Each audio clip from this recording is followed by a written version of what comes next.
아까 초반에 막 굉장히 올인한다고 하셨는데 하루 네. 몇 시간 정도 일하시는 거예요? 초반에. 지금은 안 그런데 네.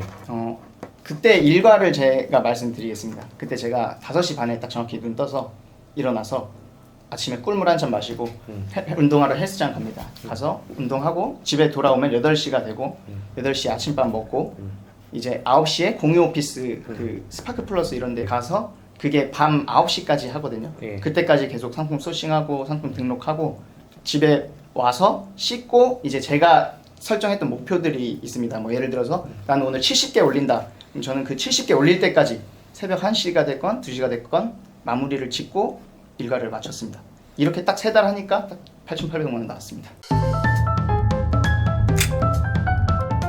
네, 안녕하세요. 투트랙입니다. 오늘은요, 굉장히 오랜 기간 군인으로 군복무를 하시고, 그리고 제대를 하신 후 온라인 비즈니스에 뛰어들어서 좋은 성과를 내고 계신 머니캡틴님을 저희 유튜브 채널에 초대하게 되었습니다. 환영합니다, 머니캡틴님. 반갑습니다. 네, 이 머니캡틴이라는 닉네임이 이 캡틴이 이제 우리나라 말로 이제 번역을 하면은 대위잖아요. 네, 맞습니다. 그러면 이제 대위까지 하시다가 그만두셔서 네. 이제 돈과 관련된 유튜브를 하려고 머니캡틴 맞습니다. 지신 거 맞으신가요? 네, 맞습니다. 닉네임 이거 되게 잘 지으신 것 같아요. 감사합니다. 네. 시작하기 전에 본인 소개 한번 부탁드리도록 하겠습니다. 네. 안녕하세요. 저는 군생활 13년 하고 현재 중국 해외 구매 대행 셀러로 활동 중인 머니캡틴입니다. 만나서 반갑습니다. 그러면 머니캡틴님, 지금 하고 계신 일 좀 소개시켜 주세요. 네, 저는 현재 중국 해외 구매 대행을 하고 있는데요. 쉽게 생각하시면 해외에 있는 상품을 제가 위탁 판매한다고 생각하시면 될 것 같습니다. 그리고 더 나아가서 지금 직원이랑 사무실에서 일하면서 저만의 상품 브랜딩을 또 준비하고 있습니다. 시작하신 지 얼마나 되셨어요? 지금 딱 6개월 차입니다. 6개월 차? 예. 대단하신데요. 6개월 차이에 브랜딩까지 하고 계신다. 자, 좋습니다. 6개월 동안 이제 열심히 하셨을 거라고 생각을 합니다. 네. 월 매출 많이 높은가요? 일단 제가 올해 3월에 시작을 했는데요. 3월에 한창 봉쇄 때 예, 맞습니다. 초반에 그것 때문에 고생을 고생 좀 엄청 하셨겠다. 했습니다. 그래서 딱 3개월 만에 제가 월 매출 8,800만 원을 달성했고 8,800만 원이요? 예, 그렇습니다. 그리고 이번 8월 매출은 아직 정확히 집계가 안 됐잖아요. 네. 근데 이 추세로 월말까지 되면 아마 1억을 돌파할 것으로 예상됩니다. 야, 이거 뭐 군인 정신인가요? 군인 정신과 이제 민간인 정신을 합쳐서 대표님은 그러면 그 플랫폼별 매출 비중이 어떻게 되세요? 저는 쿠팡에서 80% 정도 매출이 일어나고 나머지 네이버, 지마켓, 옥션 11번가 롯데온 이렇게 합쳐서 나머지 20%를 구성하고 있습니다. 쿠팡이면 묻지마 반품 때문에 고생 많이 안 하셨나요? 고생하고 있습니다. 지금도. 네. 이게 앞으로 그리고 뒤로 많이 까이죠, 솔직히 좀. 맞습니다. 네, 이게 아니면 마진이 조금 더 높을 것 같은데 이것 때문에 조금 고생하고 있습니다. 자, 올해는 8월 달에는 1억을 내다보고 있어요. 구매대행 중국만 해서 1억 사실 그렇게 막 쉬운 매출은 솔직히 아니라고 생각을 하거든요. 네. 근데 마진은 어떻게 되세요? 광고비랑 이런 거 다 제외하고 네, 순수하게 25%에서 30% 정도 가져가고 있습니다. 많이 버시네. 네, 되게 짧은 기간 안에 엄청나게 이렇게 성공하신 것 같아요. 자, 네. 쿠팡이 80%예요. 쿠팡 요즘에 진가품 소명도 많고, 네. 그리고 묻지마 반품도 많고 한데 쿠팡 쪽을 조금 집중적으로 좀 한번 여쭤볼게요. 네.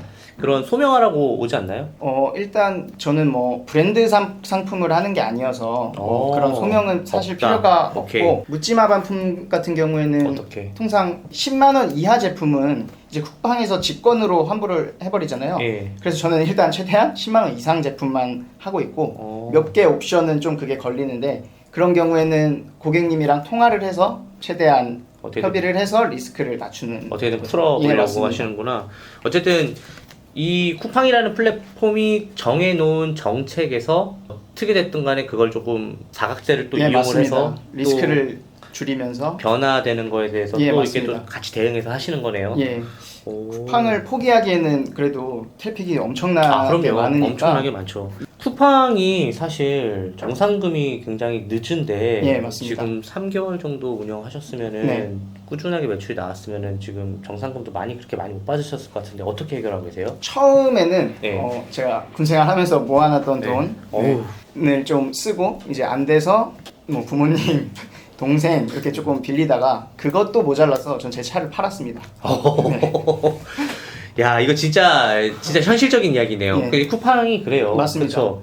뭐 이런 생각도 들지 않아요? 가끔은 내가 돈을 벌고 있는 건가? 고객이 그냥 사달라고 해서 사주고 돈은 왜 이렇게 안 오지? 뭐 이런 생각 맞습니다. 들죠. 근데 이제 조금 자금이 돌아가는데 딱 3개월 전 그 8,800만 원 매출을 딱 찍었을 때 이제 계산해봤을 때는 뭐 수중에 몇 천만 원의 돈이 있어야 되는데 그게 없고 계속 돈을 빌리러 다니는 오히려 그런 상황이 되니까 좀 많이 힘들었습니다.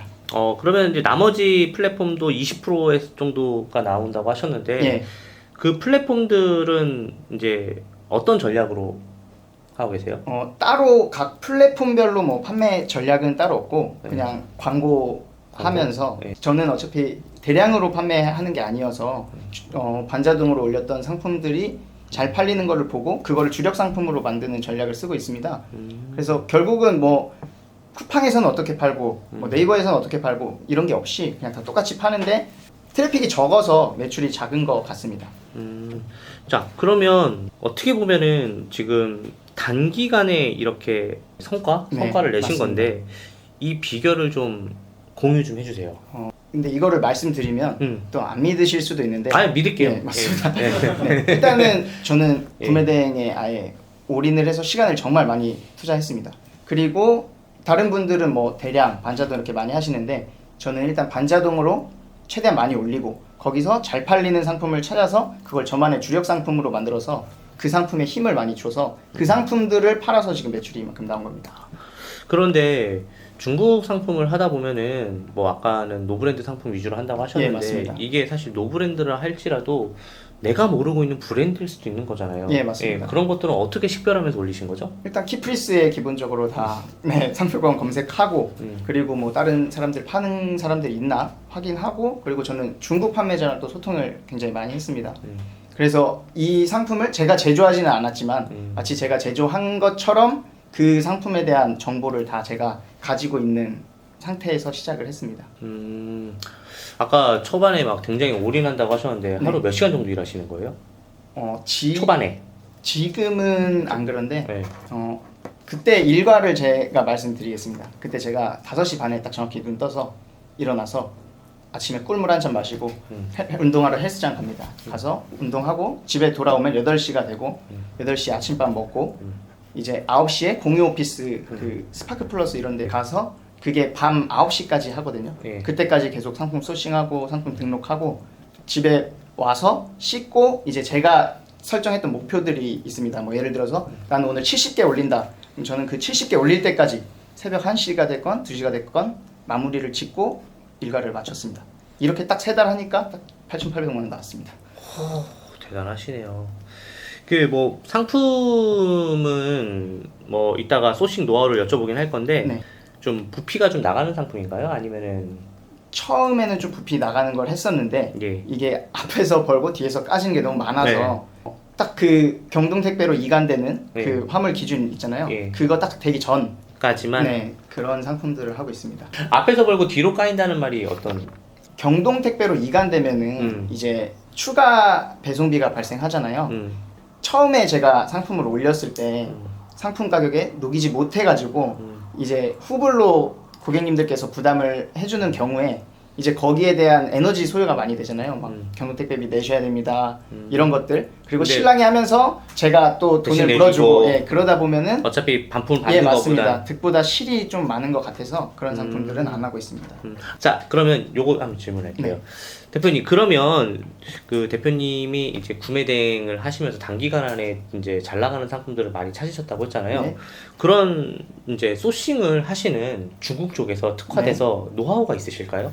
크게 뭐 노하우는 아닌데요. 사실 다 이렇게 노하우 하실 거예요. 네. 네. 저도 똑같이 남들 하시는 것처럼 아이템 스카우트랑 네이버 데이터 랩을 활용해서 검색량이 많은 키워드를 분석하고 이제 쿠팡이나 네이버 쇼핑에 검색했을 때 해외 구매 대행으로 팔릴 것 같은 상품들 위주로 소싱을 하는데 저는 이것을 뭐 제가 하고 싶은 카테고리 이런 걸 정해놓지 않고 닥치는 대로. 진짜 패션부터 그 맨 밑에 뭐 식품까지 있잖아요, 카테고리가. 거기서 다 분석을 한 다음에 엑셀로 정리하고 거기서 검색을 다 한 다음에 남는 속어법으로 남는 것들만 네, 제가 직접 소싱을 했었던 기억이 납니다. 지금부터 한번 하는 것을 실제로 보여드리겠습니다. 먼저 아이템 스카우트에 접속해서 아이템 발굴에 들어갑니다. 이후 내가 키워드를 검색하고자 하는 카테고리에 접속하는데 이때 초보자들은 어느 카테고리에서 어떤 것이 팔릴지 모르기 때문에 최대한 많은 카테고리를 분석하시는 게 좋습니다. 저도 임의로 한번 해보겠습니다. 1차 분류 생활건강, 2차 분류는 반려동물, 3차 분류는 고양이 캣타워, 이렇게 3차 또는 4차 분류까지 카테고리를 정해주고 우측 하단에 주제별 키워드를 클릭합니다. 이후 주제 추가하기를 눌러서 트렌드 키워드 주간, 신규 키워드 7일 전 없던, 급상승 키워드 7일 전 대비로 설정을 해줍니다. 이렇게 설정하는 이유는 초보자들은 어떤 상품이 잘 팔리는지 모르기 때문에 최근에 뜨고 있는 키워드들을 찾기 위해서 이렇게 설정을 합니다. 적용하기를 눌러주고 내림차순으로 정렬을 해줍니다. 저는 3,000에서 2만 사이의 키워드를 소싱하는데요. 그 이유는 3,000보다 낮으면 너무 수요가 없고 2만보다 높으면 경쟁이 치열하다고 생각하기 때문입니다. 그러면 지금 우리가 해볼 수 있는 거는 뭐 고양이 케이지도 있고 고양이 책장 캣타워도 있고 캣폴, 뭐 미니 캣타워, 대형 캣타워 정도가 되겠네요. 그러면 저는 이 캣폴로 한번 해볼게요. 캣폴을 클릭해 줍니다. 캣폴 뭐 이렇게 생겼네요. 그러면 캣폴을 쿠팡에 한번 검색해 보겠습니다. 검색해서 한번 보는 거죠. 가격은 뭐 이 정도가 된다. 그리고 이런 상품들이 있다. 쭉 보다 보면은 여기 보면은 9월 22일 도착 예정인데 1페이지에 있죠. 그럼 이거는 해외 배송 상품인 겁니다. 좀 더 내려봤을 때 9월 8일, 9월 22일 1페이지를 봤는데 뭐 제트 배송, 로켓 배송 이런 것들이 있지만 캣폴을 쳐서 들어갔을 때 해외 구매 대행 상품이 있네요. 저는 이러면은 그냥 일단 올리고 봅니다. 생각하셨을 때 뭐 로켓 배송이고 가격이 낮고 가격이 뭐 비슷하거나 하면은 내 거 안 사고 다 로켓 배송 사는 거 아니야? 라고 생각하실 수도 있는데 사람들이 그렇게 합리적이지가 않습니다. 그래서 올리면 팔리는 경우가 많아요. 그래서 일단 한번 캣폴 올려보도록 하겠습니다. 다시 아이템 스카우트로 들어가서 카테고리를 클릭해 줍니다. 그러면 이렇게 나오는데 여기서 브랜드 제거, 쇼핑성, 총 검색수는 1000에서 2만을 적고 확인을 눌러줍니다. 그리고 대표 카테고리를 고양이 캣타워만 나올 수 있도록 해주고 검색수를 내림차순으로 이렇게 정렬을 해줍니다. 이렇게 하는 이유는 카테고리가 다를 경우에 노출이 잘 안 되는 경우가 있어서 최대한 카테고리 내의 키워드를 사용하기 위함입니다. 그러면 메모장을 켜서 상품명을 만들어 주겠습니다. 우리는 캣폴을 하기 때문에 캣틸이라는 단어는 빼겠습니다. 캣폴, 미니 캣타워, 고양이 캣폴, 소형 캣타워, 캣타워, BPF 캣타워는 브랜드 상품인 것 같으니까 제외하겠습니다. 이 먼치킨 캣타워도 뭔가 브랜드 상품 같아요. 캣타워 DIY, 고양이 놀이터, 고양이 선반, 대형 캣타워, 고양이 타워, 캣워크. 자, 여기까지 이렇게 작성을 했습니다. 그러면 이제 중복 키워드 및 띄어쓰기를 해줄 겁니다. 그러면 고양이, 캣폴 겹치죠? 지우고 캣타워 겹치니까 미니랑 캣타워 띄워주고 자 이렇게 중복 단어를 없애고 띄어쓰기를 해줬습니다. 띄어쓰기를 하는 이유를 설명해 드릴게요. 예를 들어서 고양이 미니 캣폴 고양이 미니 캣폴 이렇게 왼쪽처럼 상품명을 정한 것과 오른쪽처럼 상품명을 정한 것이 있을 때 고양이 캣폴이라고 검색했을 때 왼쪽은 검색이 안 되지만 오른쪽은 검색이 되어 노출이 되기 때문입니다. 상품명을 다 정해봤습니다. 그러면 타오바오에서 어떻게 이 상품을 소싱하는지 한번 보겠습니다. 캣폴이라고 검색했을 때 고양이 기둥이라고 나오네요. 그러면 이것을 타오바오에 검색을 해봅니다. 이게 다 낚싯대만 나오네요. 그러면 단어를 좀 바꿔야 될 것 같습니다. 그럼 캣타워로 한번 검색을 해보죠.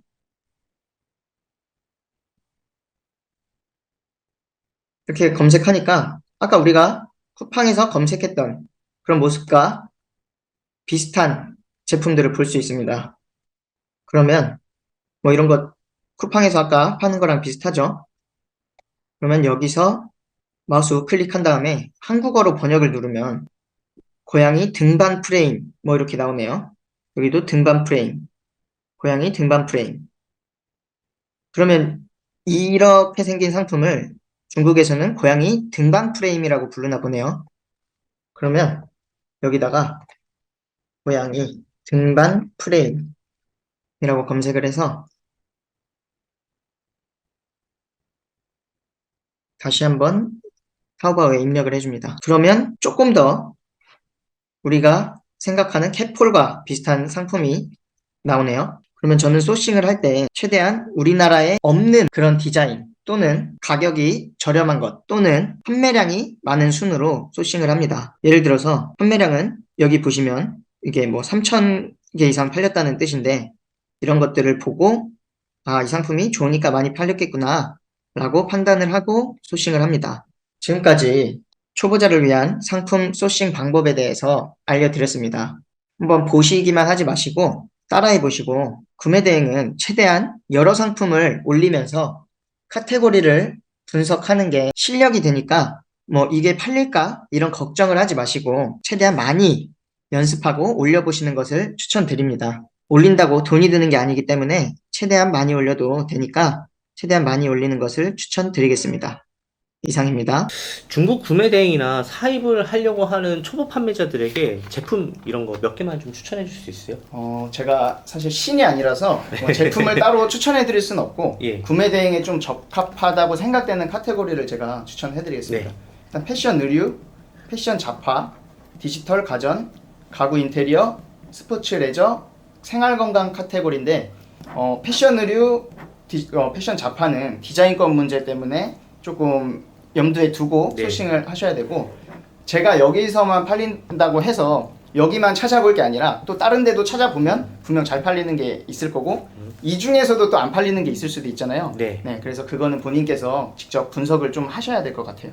생활 건강 쪽에 말씀하셨어요. 건강 쪽에 관련된 거는 아닙니다. 없죠. 네. 먹는 거 없죠. 예, 맞습니다. 그쵸. 1차 카테고리로 제가 알려드리다 보니까 그런 건데 그 안에서 이제 2차, 3차는 좀 많이 분석을 하셔야 될 것 같아요. 제가 예를 들어서 2차, 3차까지는 다 세분화시켜서 알려드리기가 어려워서 그쵸. 왜냐면은 건강 관련된 거는 중국에서 먹는 거 예, 쉽진 맞습니다. 않잖아요. 그래서 그거 혹시 건강도 하시나 해갖고 아닙니다.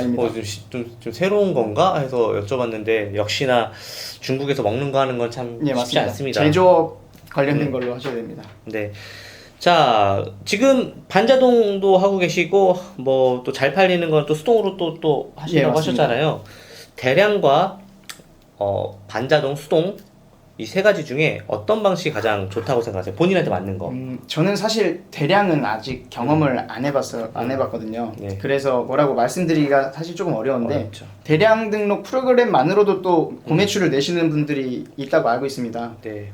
근데 제 생각을 그냥 말씀드릴게요. 예, 저는 그럼요. 어떤 상품이 팔릴지 모르는 초보자분들이 대량 등록 또는 반자동 등록을 해서 판매가 잘 이루어지는 상품을 먼저 찾는 게 저는 1번이라고 생각하거든요.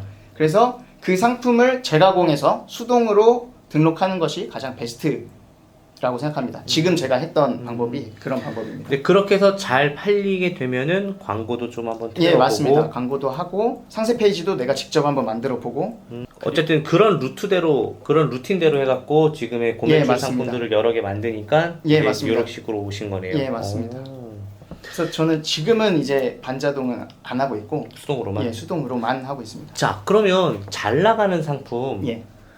한 가지 아이템 중에서 네. 가장 나는 많이 팔아봤다 누적으로 몇 개까지?